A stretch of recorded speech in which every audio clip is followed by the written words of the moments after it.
नमस्कार दोस्तों, मैं अपने कई फ्रेंड्स फॉलोअर्स से बात करने के बाद इस नतीजे पर पहुंचा हूं कि अब तक मैं जो कुछ भी काम किया हूं, चाहे वो आईएएस के मेंटर के रूप में या स्पर्धात्मक परीक्षा में जो बच्चे तैयारी करते हैं जीपीएससी या अन्य एग्ज़ाम के बारे में, जो वहाँ हमने अपने ज्ञान को बच्चों के बीच में बांटा, तो ये पढ़ाते पढ़ाते मेरे मन में एक दिमाग ये बात आई कि एक ऐसा फोरम होना चाहिए जिस पर किसी भी पार्टी का कब्जा ना हो, उस पे केवल जनता का कब्जा हो। और भारत एक डेमोक्रेटिक कंट्री है, था और रहेगा, लेकिन इसको और मजबूत करने के लिए एक ऐसी संस्थाएं होनी चाहिए जो जनता को जागरूक करे, जो जनता को यह बतलाए कि आपके मन में जिस दल के प्रति श्रद्धा है या जिस दल के विचारधारा के प्रति आपके मन में श्रद्धा हो, आप उसको ही वोट करिए, उसमें कोई प्रॉब्लम नहीं है। आखिरकार लोकतंत्र इसी का नाम है। लेकिन अगर हम किसी भी दल की विचारधारा से प्रभावित हों तो उसके पहले हमें अपने लोकतंत्र के बारे में जानकारी होनी चाहिए। तो मेरे इस फोरम का मुख्य उद्देश्य है कि मैं जनता को जहां तक मेरी क्षमता होगी लोकतंत्र के प्रति अवेयर करूं।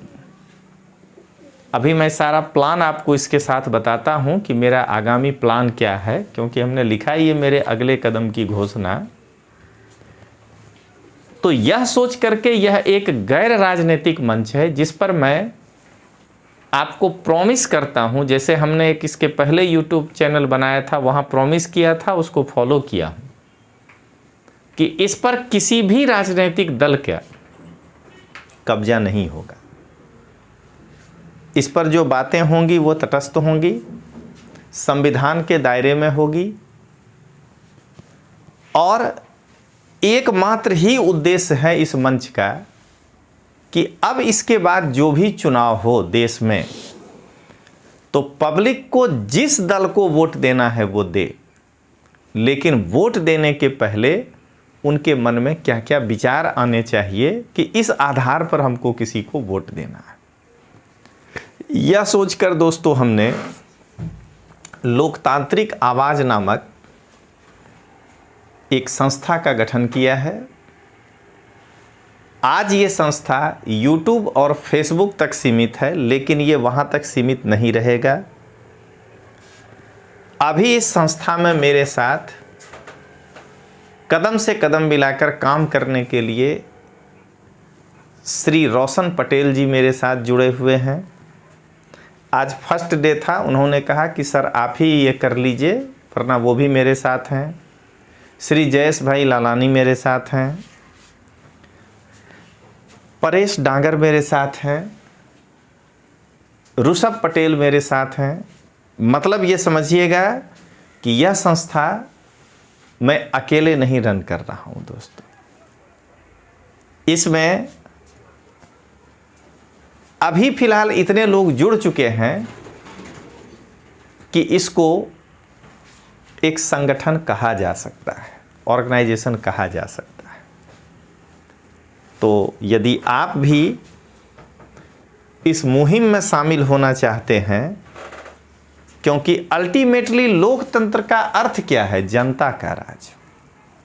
तो जनता वोटिंग करते समय अपने दिमाग का इस्तेमाल करे, तब न लोकतंत्र कहा जाए। तो अगर आप भी मेरे इस मुहिम में जुड़ना चाहते हैं तो आपके पास ये मोबाइल नंबर है 8401902595। एक मिस कॉल आपको करना है, मेरी टीम आपको संपर्क कर लेगी। इस संस्था में अभी फिलहाल इस संगठन में मैं राष्ट्रीय संयोजक हूं। इसे पूरे देश में फैलाना है दोस्तों एक दिन, और मैंने बहुत लंबा प्लान लिया है 10 साल। लेकिन 10 साल के बाद हमारा देश इतना अवेयर होना चाहिए कि एक एक पब्लिक वोट देने के पहले अपनी मर्जी से वोट दे, किसी भी पार्टी को वोट दे, लेकिन उसको बटन दबाने के पहले ये मालूम हो कि मैं इस प्रत्याशी को बटन क्यों दबाऊं। तो अभी तो मैं राष्ट्रीय संयोजक हूं। रोशन पटेल जी जो हैं वो उप प्रमुख हैं हमारे, और जयेश भाई लालानी एक ट्रेजरर की भूमिका में हैं, और हम लोग और भी कई पद हैं, वो मैं बाद में चर्चा करूंगा कभी। लेकिन आज मैं अपने अगले कदम का ऐलान कर रहा हूं कि आज से इस उंगली को देख लीजिए, vote, right right right right right. आज से ये मुहिम है। चाहे मेरी पत्नी ही क्यों ना हो, अगर वो किसी दल से संबद्ध हो गई या है, तो वो इस मंच का हिस्सा नहीं है दोस्तों, ये मानिएगा। तो चलिए दोस्तों शुरुआत करते हैं अब। उसके पहले मैं अपने इन दो जो कंधे से कंधा मिलाकर मेरे साथ चल रहे हैं, रोशन पटेल हमारे उप प्रमुख और जयेश भाई लालानी, उनको मैं धन्यवाद देते हुए कि उन्होंने मेरा सहयोग किया, मेरे साथ इस मुहिम में चलने के लिए तैयार हुए, और इसकी मैं शुरुआत करता हूं। दोस्तों, लोकतांत्रिक आवाज से जुड़ने के लिए आप इस नंबर पे मिस कॉल करेंगे, मेरी टीम आपको संपर्क करेगी, और एक से दूसरा, दूसरे से तीसरा, ये एक लिंक बनता चला जाएगा, और जो कुछ भी मेरे दिमाग में है मैं आपके साथ शेयर करूंगा। अगर आपको ये ठीक लगता है तो कुछ नहीं करना है दोस्तों, 5 आदमी को ये चीज समझाना है बस। हर आदमी यदि ये ठान ले कि 5 आदमी को हम डेमोक्रेटिक रूप से एडुकेट करेंगे, शिक्षित करेंगे, तो पूरा देश शिक्षित हो सकता है, और उसके परिणाम भी बहुत अच्छे आ सकते हैं दोस्तों। तो सबसे पहले 2022 में जो आम चुनाव होने जा रहा है वो ये 7 राज्य हैं दोस्तों। गुजरात चूंकि मेरी कर्म भूमि है इसलिए हमने सबसे पहले रखा है 182 सीट के लिए, उत्तर प्रदेश 403 सीट के लिए, पंजाब 117 सीट के लिए, उत्तराखंड 70 सीट के लिए, हिमाचल प्रदेश 68 के लिए, मणिपुर 60 सीट के लिए, और गोवा 40 सीट के लिए। इसके लिए लोकतांत्रिक आवाज नामक संगठन अपनी कौन सी रणनीति को आपके सामने रखने जा रहा है, तो उसका एक झलक मैं आपको बता दूं कि इस पर अभी हम लोग फेसबुक और यूट्यूब पर डिबेट करेंगे आपको एडुकेट करने के लिए, और वह डिबेट बहुत जल्द निकलकर जब मेरे साथ और भी लोग जुड़ जाएंगे तो हर जिले में एक व्यक्ति होंगे लोकतांत्रिक आवाज के, गुजरात के। अभी मैं पहले गुजरात को ही फोकस कर रहा हूं, फिर वहां डिबेट होगी, फिर हर जिले से एक व्यक्ति जो है तालुका में होगा, फिर वहां डिबेट होगा, और वहां से एक व्यक्ति एक गांव में होगा और वहां डिबेट होगा। और दोस्तों, जिस दिन रजनीश तोमर इस मंच से, यानी लोकतांत्रिक आवाज के मंच से किसी दल का समर्थन कर दे, आप मुझे छोड़ दीजिएगा। गुजरात में यह सफल होने के बाद फिर दूसरे राज्य, तीसरे राज्य, चौथे राज्य, ऐसे करके हम लोग आगे बढ़ेंगे। तो सबसे पहले हमें पब्लिक को यह समझाना है कि लोकतंत्र क्या है। क्या केवल वोट दे देना ही लोकतंत्र है? क्या किसी भी दल को, मान लीजिए पंजाब में कांग्रेस की सरकार है, दिल्ली में आम आदमी पार्टी की सरकार है, बंगाल में तृणमूल कांग्रेस की सरकार है, अपने गुजरात में भारतीय जनता पार्टी की सरकार है, तो क्या किसी भी राज्य में किसी दल की सरकार को बनवा देना यही लोकतंत्र है? इस पर चर्चा करेंगे दोस्तों। या सही मायनों में लोकतंत्र है क्या, यह नागरिक को समझ में आना चाहिए। एक डिबेट इस पर होगा दोस्तों। यह हमेशा ध्यान रखिएगा कि हम नागरिकों की जिम्मेदारी केवल सरकार बनवा देना नहीं होता है दोस्तों, कि हर 5 साल में एक बार जगे, जिस भी पार्टी की विचारधारा हमारे दिमाग में है और हम उस पार्टी को जाकर के मत दे दिए, सरकार बना दिए, ढोल नगाड़ा बजा दिए, अलग अलग राज्यों में आप देखते हैं, और फिर 5 साल अंदर से मन ही मन कुपित हो रहे हैं, क्यों हमें ऐसी सरकार बना दी। या मन ही मन कई बार ऐसा लगता है कि यह निर्णय गलत तो नहीं था। तो यह चीज चुनाव के पहले ही सोचना है। प्लस लोकतंत्र का मतलब केवल चुनाव नहीं है दोस्तों। चुनाव के बाद जो 5 साल जिस सरकार को हम बनाए, उस सरकार का हमारे प्रति रवैया क्या होगा, जनता के प्रति। लोकतंत्र इसको कहते हैं दोस्तों। तो एक दिन हम लोग पूरा व्यवहारिक रूप से इस लोकतंत्र पे चर्चा करेंगे। लोकतंत्र શું છે? મત આપવાનું પહેલા કોઈ પણ પક્ષને મત આપવાનું પહેલા તમારા મનમાં શું વિચાર હોવો જોઈએ, અને લોકતંત્ર એટલે ચૂંટણી પછી કોઈ પણ સરકારની રચના આ એકમાત્ર ધ્યેય નથી। લોકતંત્ર अथवा लोकशाही सरकारनी रचना पछी सरकारना प्रजा माटे શું जवाबदारी होवो जोईए आ जनता अथवा प्रजा द्वारा नक्की करवानुं होय, आने कहवाय लोकतंत्र। तो डिटेल्स इस पर चर्चा बाद में करेंगे। आगे लोकतंत्र में राजनीतिक दलों की भूमिका। लोकशाही में राजकीय पक्षों की भूमिका शू होवो जोईए?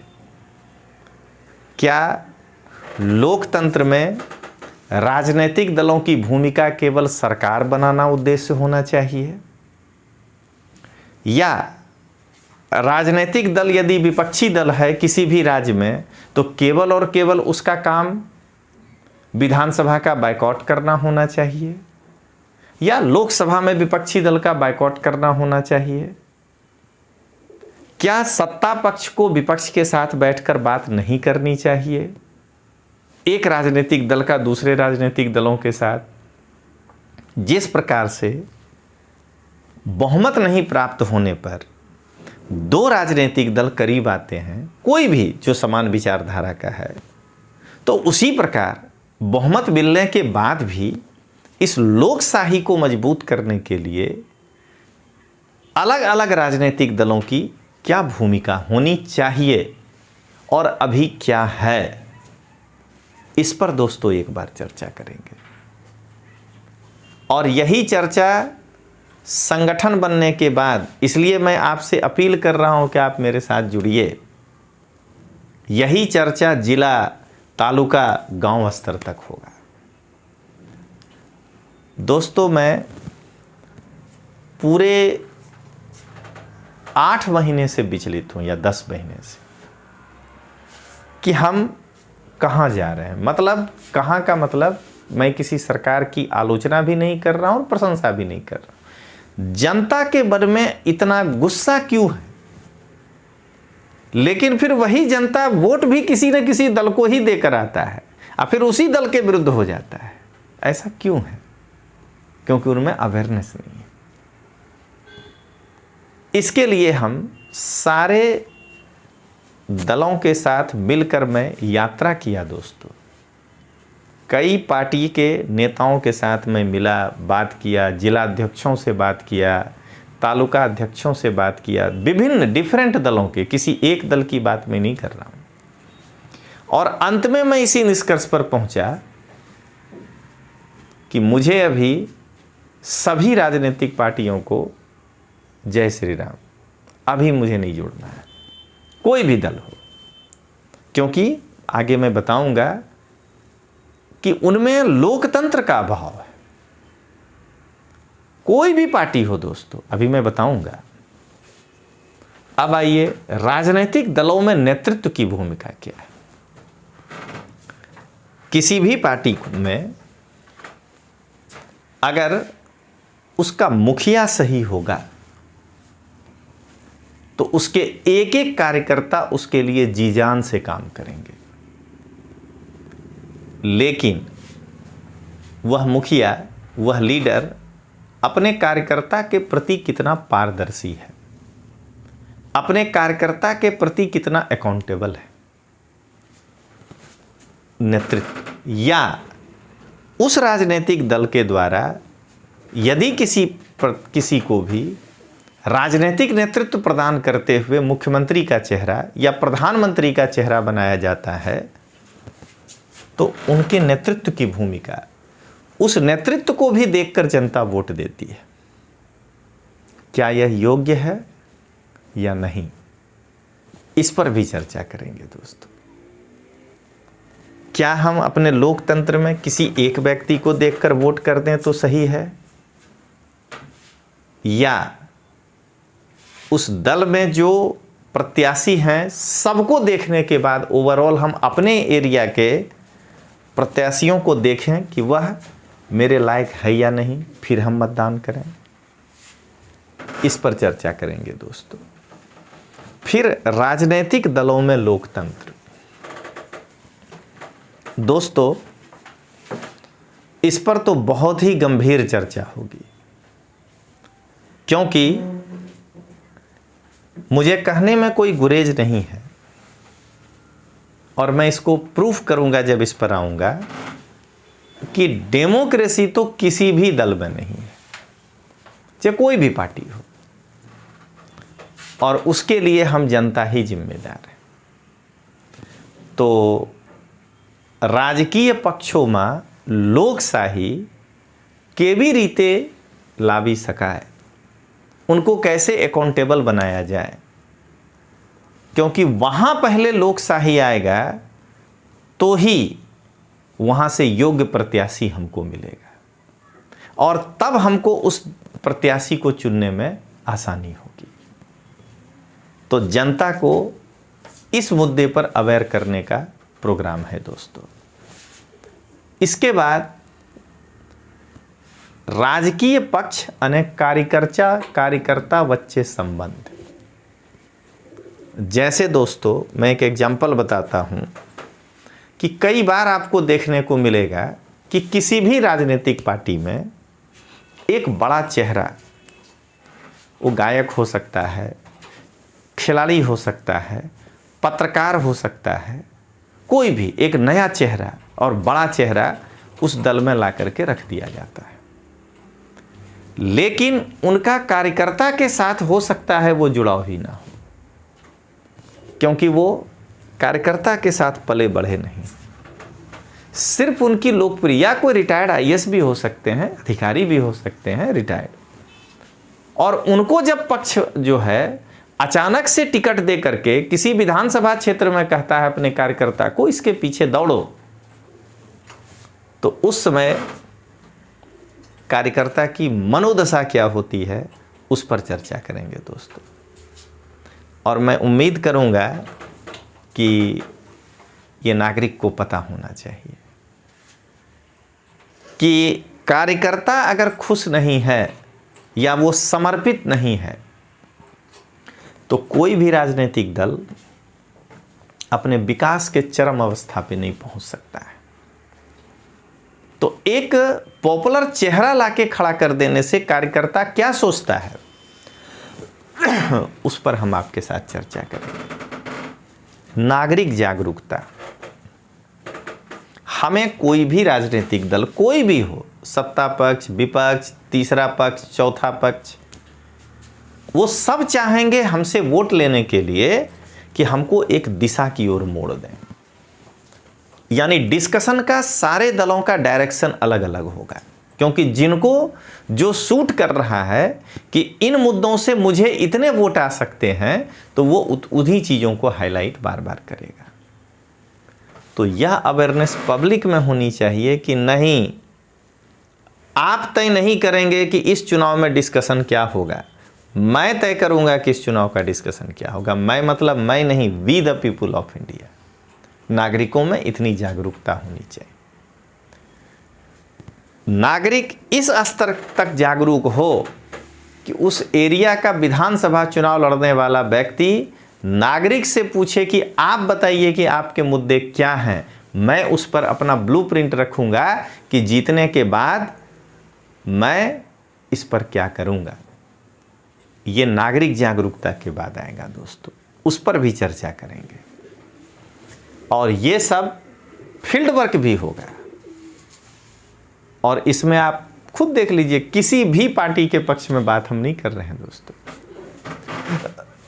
नागरिक का किसी राजनीतिक दल के साथ क्या संबंध होना चाहिए दोस्तों, हम लोग पब्लिक हैं।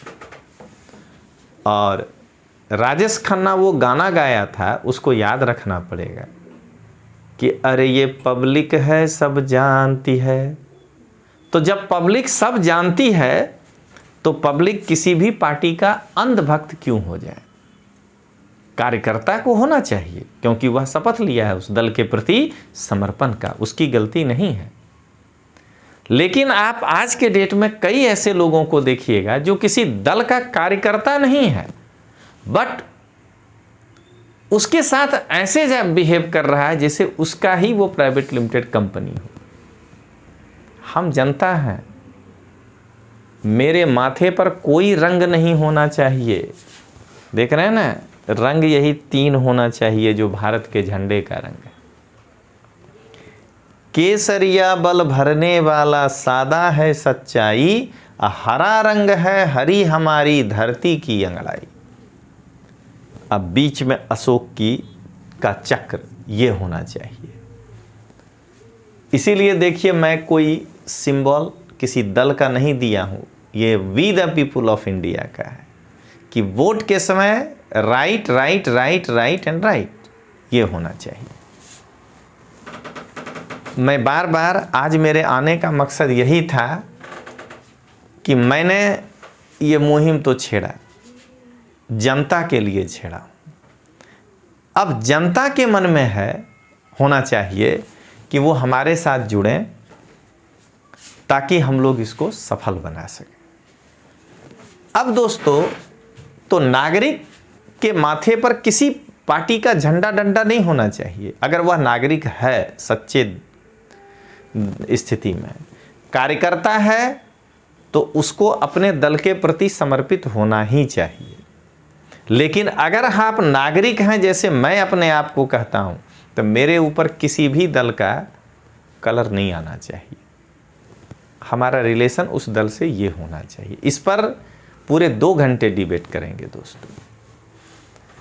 मीडिया, दोस्तों आप ये बिल्कुल नहीं समझिएगा कि किसी एक पत्रकार के द्वारा गोदी मीडिया नाम दे देने से इस चर्चा के दौरान मैं केवल उनकी ही आलोचना करूंगा, नहीं। प्रॉब्लम दोनों ही तरफ है, ये ध्यान रखिएगा। इधर वाले भी, ऐसा कहीं हो सकता है कि हमारे द्वारा चुनी हुई सरकार 5 साल में एक भी अच्छा काम नहीं किया हो, लेकिन इधर दुखी आत्मा, इनको कभी दिखाई नहीं देता है अच्छाई मीडिया में, जो इस तरफ है लाइन के। इधर सुखी आत्मा, इनको कभी कोई कमी नहीं दिखता है। तो मीडिया का मतलब होता है बीच का लाइन, कि 5 साल में यदि सरकार 2 अच्छा काम किया है तो वह भी जनता को बताइए। अगर 2 खराब काम किया है तो वह भी जनता को बताइए, उस पर डिबेट कराइए।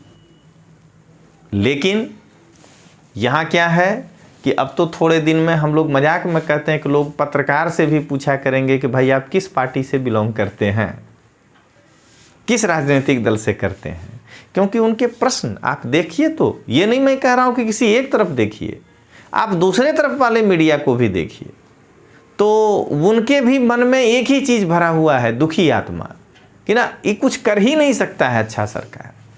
इधर वाले तो खैर कभी एक भी चीज़ पर डिस्कशन ठीक से नहीं कर सकता है। ये नागरिक जागरूकता के बाद ही सुधरेगा दोस्तों। आज हम 15-20 लोगों का यह ऑर्गेनाइजेशन है, लेकिन मैं आपसे उम्मीद करूंगा कि आप मुझे साथ दीजिए और यह ऑर्गेनाइजेशन पूरे भारत में फैले। लोकतांत्रिक आवाज़, ये नाम मैंने यही सोच कर रखा है कि लोकतंत्र की आवाज़ होनी चाहिए। अब दोस्तों इसके बाद मैं चर्चा करूंगा समकालीन मुद्दे। जिस समय जो चुनाव होगा, किन किन राजनीतिक दलों का क्या मुद्दा है, और उसका हम तटस्थ एनालिसिस करेंगे। केवल सरकार के मुद्दे को ही नहीं करेंगे दोस्तों, विपक्ष के मुद्दे को भी करेंगे, और मैं तो तीसरे पक्ष के मुद्दे का भी करूंगा। जैसे एक एग्जाम्पल, अभी थोड़ा गुजरात का राजनीतिक माहौल गर्म है, लेकिन जैसे मान लीजिए कि कोई पक्ष कहता है कि दिल्ली में ये हमारा एजुकेशन मॉडल है, तो मैं उनकी भी समीक्षा कर दूंगा आपके सामने कि क्या यह मॉडल गुजरात में चलेगा या उसमें क्या बदलाव होना चाहिए। इसलिए दोस्तों आप बिल्कुल निश्चिंत रहिएगा कि रजनीश सिंह तोमर किसी भी पक्ष का समर्थन नहीं कर पाएगा, और गलत चीज़ों का तो कभी नहीं करेगा, चाहे कुछ भी हो जाए। तो हम लोग उस समकालीन मुद्दे पे भी चर्चा करेंगे, सत्ता पक्ष के मुद्दे, मुख्य विपक्षी दल के मुद्दे, और तीसरे चौथे नंबर पर अगर उस राज्य में कोई पार्टी है तो उनके मुद्दे। लेकिन दोस्तों मेरा फोकस गुजरात रहेगा, ये मैं पहले ही बता देता हूँ। जब चुनाव नज़दीक आएगा तो सरकार के 5 साल के कामकाज की समीक्षा, निश्चिंत रहिएगा दोस्तों, समर्थन और विरोध दोनों लिखकर मैं एक साथ आपके साथ चर्चा करूंगा। ये सरकार ने इस 5 साल में ये काम अच्छे किए हैं, इन जगहों पर सरकारों का कामकाज ठीक नहीं रहा, तो सरकार के कामकाज की समीक्षा करेंगे। केवल सरकार के ही कामकाज की समीक्षा नहीं होगी दोस्तों, विपक्षी दलों ने 5 साल तक क्या किया है। ये मानते हैं कि उनको जनता ने कम वोट दिया था, इसलिए उनकी सीटें थोड़ी कम थी, बट वो थोड़े ही कम थे ना भाई। बहुमत के इस पार वाले लोगों के ऊपर ही केवल जिम्मेदारी होगी काम करने की, ऐसी बात नहीं है दोस्तों। बहुमत से थोड़े कम रहने वाले लोगों की भी जिम्मेदारी होगी इस लोकशाही में, यहां तक जनता को अवेयर किया जाएगा।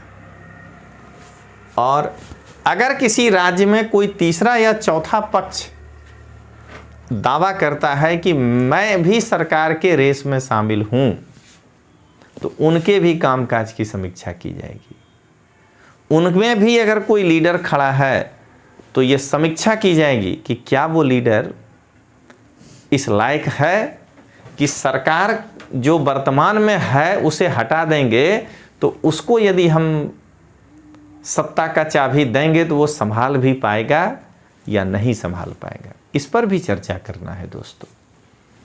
केवल ब्रेन वॉश नहीं कर लेना है कि कोई हमको आए और हाथ उठा करके कह दे सरकार के खिलाफ और हम सरकार के खिलाफ हो जाएं। नहीं दोस्तों, सरकार के खिलाफ सरकार को मेमोरेंडम जरूर देंगे कि आपने मेरी बात क्यों नहीं सुना 5 साल तक, लेकिन ये जो दल हैं क्या ये उसको फुलफिल कर सकते हैं? इनके पास कोई ब्लूप्रिंट है या ये झूठ मूठ का केवल एक हवा क्रिएट करके सत्ता में आना चाहते हैं? उस पर भी समीक्षा करेंगे दोस्तों। उसके बाद सभी दल जितने भी हैं सबके मुद्दों की समीक्षा। जैसे आता है ना कि स्कूटर कंपनी वाला अपना सबका नाम लिख करके इधर लिख देता है, उसमें क्या क्या है विशेषता, टिक मारता है और कट करता है। वैसे ही सभी दलों के मुद्दों को लिखकर आपके सामने पेश करेंगे कि क्या इनमें से आपके लिए होना चाहिए। हर एक दल अपना घोषणा पत्र जारी करता है। दोस्तों, वोट देने के पहले कई बार कुछ घोषणा पत्र आकर्षक और लुभावना लगता है, लेकिन वो प्रैक्टिकली संभव नहीं होता है। तो घोषणा पत्र की भी समीक्षा होगी कि इस दल ने जो इतने वादे किए हैं, क्या ये संभव है कि ये अगले 5 साल में पूरा कर देंगे। तो केवल सरकार के ही घोषणा पत्र की समीक्षा नहीं होगी दोस्तों, विपक्षी दल तीसरा चौथा भी जो अपने को कहेगा उसका भी समीक्षा मैं कर दूंगा।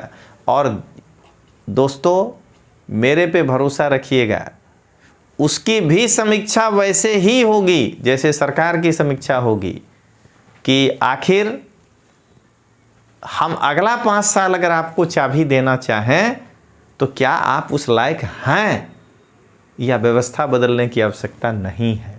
दोनों ही बात हो सकता है। और सभी दलों के प्रत्याशियों की भी समीक्षा मैं करूंगा दोस्तों। 182 जो गुजरात में सीट है, उसमें जो 4-5 मुख्य दल है गुजरात में, सबने जो जो प्रत्याशी खड़े किए हैं उस पर 1 to 1 उनकी विशेषताएं, उनकी कमियां, और वो मैं जनता के सामने रखूंगा, जिससे कि पब्लिक को ये पता चले कि मैं इनमें से किस प्रत्याशी को पसंद करूं। और अंत में अब जो सरकार ये कहेगा अगली सरकार में मैं आपको ये देने जा रहा हूं। घोषणा पत्र के अलावा भी कई बात बीच बीच में नेता बोलने लगता है, उस पर भी समीक्षा होगी कि सरकार के नेताओं के द्वारा जो कहा गया है वो ये 5 साल कर नहीं पाया तो अगले 5 साल में कैसे करेगा, उस पर चर्चा होगी दोस्तों।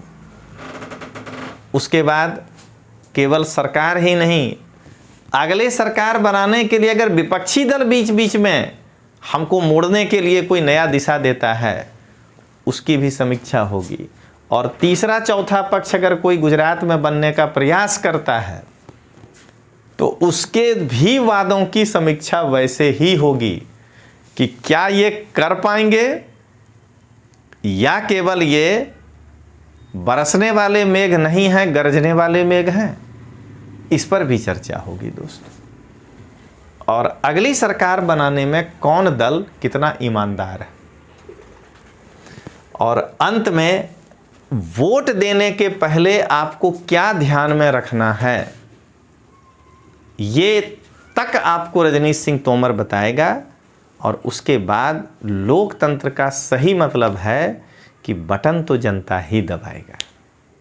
तो दोस्तों, उसके बाद जब आप बटन दबाएंगे तो आपको अफसोस नहीं होगा, जिसके भी पक्ष में आप दबाएंगे आप खुश होंगे कि नहीं, मैं इतनी बातों को जानकर मत देकर आया।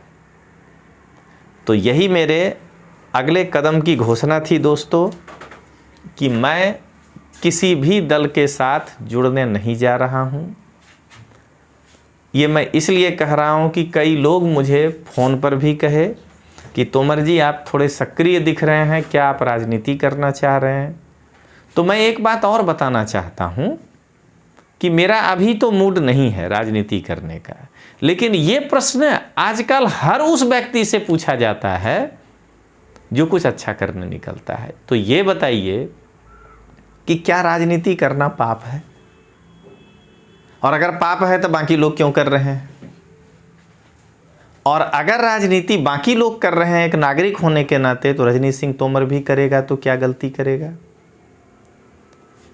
आप हमेशा देखिएगा, किसी भी प्रकार का आंदोलन हो या किसी भी प्रकार का इस तरह का कोई व्यक्ति तटस्थ होकर के भी कोई काम करने निकले तो उनके मुंह में माइक दे दिया जाता है और सीधे पूछता है कि क्या आप राजनीति करने के लिए इस फील्ड में आए हैं। तो भाई अगर आए ही हैं तो क्या गलती किए हैं ये बताइए, कोई गलती हुई है। अच्छी राजनीति करने आ रहे हैं तो क्या खराबी है। कई सारे लोग जो है इधर उधर बोलते रह गए कि हम तो अच्छी राजनीति करने आए हैं, हम तो राजनीति बदलने आए हैं, अब बाद में वही काम करने लगे। तो ये जो है, इस प्रश्न का जवाब मैं पहले ही आपको दे दिया कि मेरे मुहिम पर अगर कोई भी हमसे पत्रकार पूछा कि तोमर जी क्या आप राजनीति करने आए हैं, तो मैं उनको यही जवाब दूंगा कि यस, इसमें क्या गलती है। और अगर राजनीति करने को आप गलत मान रहे हैं तो फिर उन लोगों को जाके कहिए कि वो देश में गलत काम क्यों कर रहे हैं। इसलिए दोस्तों, मैं अभी किसी भी दल से नहीं जुड़ा हूं और ना अभी फ़िलहाल मैं जुड़ना भी चाहता हूं, क्योंकि मेरे पास अभी और भी कई प्रकार के बर्डन हैं अपने बच्चों के प्रति। लेकिन मैं जो भी चीज़ एक 4 दीवाली के अंदर अपने बच्चों को समझाया करता था 21 सालों से, अब मेरे मन में व्याकुलता हो रही है दोस्तों कि ये चीज़ इस 4 दीवाली से बाहर निकले और मैं अपने ज्ञान को, अपने एनालिसिस को बिल्कुल तटस्थ तरीके से जनता तक पहुंचाऊं। और मैं हमेशा कहता हूं दोस्तों कि सत्ता के लिए तो सब राजनीति करते हैं, सत्ता नहीं पाने के लिए अगर कोई राजनीति करके दिखाए तो मैं मान जाऊंगा। और अभी मेरा पूर्ण इरादा यही है कि मैं एक ऐसे लोकतंत्र को अपनी मृत्यु के समय देखना चाहूँगा जिस वक्त जनता को कोई गुमराह ना कर सके, जनता का मेंटल स्टेटस इतना मजबूत हो कि उसको कोई कह दे कि मुझे वोट देना, वो हाँ कर दे, लेकिन जब निकले ईवीएम से कोई रिजल्ट तो किसी भी दल के प्रति निकले, लेकिन वह एक मैच्योर डिसीजन निकले। तो दोस्तों, आज का मेरा ये कदम यही था जो मैं आपके साथ शेयर किया। मुझ पर भरोसा करिए, इसके अलावा कुछ कह नहीं सकते हैं। अलग अलग फील्ड के लोग मेरे साथ आके जुड़िए। अभी मैं 20-25 लोगों के ऑर्गेनाइजेशन से जुड़ा हुआ हूँ, मेरे साथ हैं लोग, लेकिन मैं चाहता हूँ कि हर ज़िले में एक डॉक्टर भी हों जो मेरे साथ जुड़ें, लेकिन वो निस्वार्थ भाव से जुड़ें, ताकि आगे मेरा और भी कई मुहिम है दोस्तों, कि वह डॉक्टर दिल से 5 लोगों का, कम से कम 5 लोगों का फ्री इलाज पर डे करे। ओपीडी की मैं बात कर रहा हूं। वकील जुड़ें। इतनी सारी योजनाएं हैं फिर भी लाभ नहीं मिलता है, बेचारे गरीब को कोर्ट तक पहुंचने में दिक्कत है, तो हम लोग उनको सर्विस दें। टीचर भी जुड़ें दोस्तों, क्योंकि कहा गया है कि संसार में जो कुछ भी होता है, क्रांति, प्रलय या विकास, वो शिक्षक की गोद में पलता है।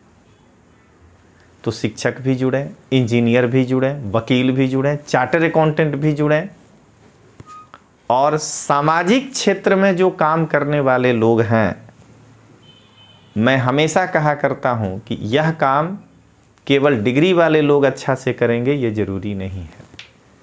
तो सामाजिक क्षेत्र से जो लोग जुड़े हुए हैं वो भी हमारे साथ जुड़ सकते हैं। तो मैं यही उम्मीद करूं, किसी मजदूर संगठन के भी लोग हैं वो भी आके जुड़ सकते हैं, कृषि संगठन से भी जो लोग जुड़े हैं वो भी अपने साथ जुड़ सकते हैं। लेकिन अपना मेन मोटिव है सरकार के विरुद्ध नारेबाजी नहीं करना दोस्तों।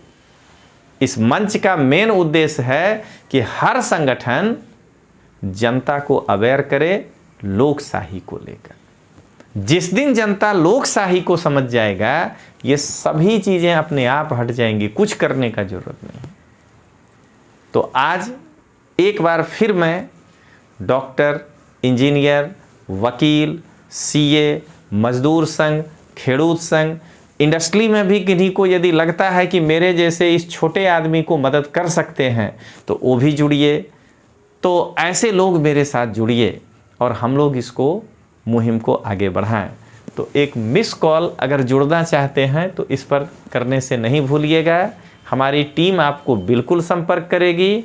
और मेरे साथ एक बार मैं फिर से ऑन कैमरा रोशन पटेल, जयेश भाई लालानी, ऋषभ पटेल, परेश डांगर, इन सब लोगों को तहे दिल से शुक्रिया अदा कर रहा हूं कि उन्होंने मेरे मोटिव को पहचाना और मेरे साथ चलने का मन बनाया। तो चलिए दोस्तों, अगले वीडियो के लिए तैयार रहिएगा। और इसके बाद वीडियो के लिए केवल मत तैयार रहिए, ग्राउंड पर उतरकर काम करने के लिए तैयार होइए। ब्लड डोनेशन कैंप सब कुछ इसके तहत अपने करेंगे, लेकिन उस ब्लड डोनेशन के समय उस व्यक्ति को समझाएंगे डेमोक्रेसी क्या है।